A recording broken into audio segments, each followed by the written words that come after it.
Мындан ары өрт чыккан жерде дарекке жараша жакын жайгашкан гидранттар аркылуу жетиштүү көлөмдө сууну алып, кырсыкты ылдам токтотууга шарт түзүлөт. Азыркы тапта өлкө боюнча 8000ге жакын жабдык бар. Быйыл жыл башынан бери 2779 өрт кырсыгы катталып, андан 26 адам каза болгон.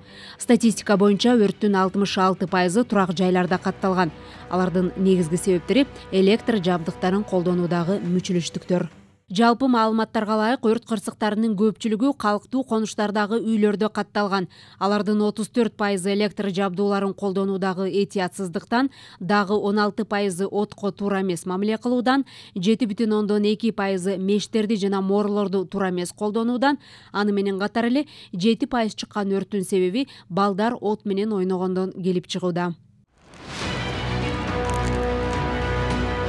Узап аткан жылда тилсиз жоонун кесепетинен 3 миллиард 322 миллион сомдук зыян келтирилген. Аны менен катар өрт өчүрүүчүлөрдүн жардамы аркылуу 15 миллион сомдон ашык суммадагы түрдүү баалуулуктар сакталып калган.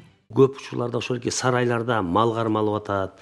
Ошолорду жанагы чөп саптаган жерлерин, жем сактаган жерлерде ошол эле короткий замканиянын кесепетинен ошол эле көп өрттөр болуп, канча деген чыгымдар келип атат. Ошондуктан алдын алуу боюнча өзүңүздөр дагы үйдөн бала бакырага инструктаж жүргүзүп, тууган туштандарга, кошуналарга эгер билген болсоңуздар ошол эле тиешелүү үгүт насаат иштерин жүргүзөңүздөр.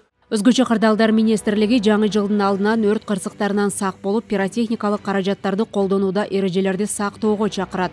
Жыл сайын жаңы жыл түнү бир нече өрт кырсыгы катталып, көбүнө жардыруучу каражаттар себеп болууда. Пиротехникалык заттарды курулуш имараттарынын бош аянтчаларында 50 метр аралыкта колдонууда зарыл.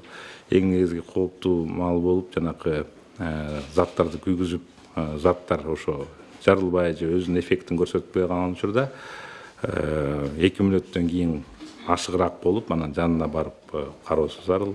Күтүүсүз кырсыктардын алдын алууда министрлик жыл ичинде техникалардын санын көбөйтүп, өрт кызматкерлеринин дарегин онлайн карта системасына салып, суу сактоочу жайларды ишке киргизип, кызматкерлерди атайын окуудан өткөрүп даярдайт. Канчалык чаралар көрүлбөсүн, тилсиз жоону болтурбоонун биринчи аракети өрткө себеп болгон жактарга сак болуу менен коопсуздук эрежелерин так аткаруу зарыл. Элиза Нурматова, Руслан Сабатаров, Ала Тоо 24.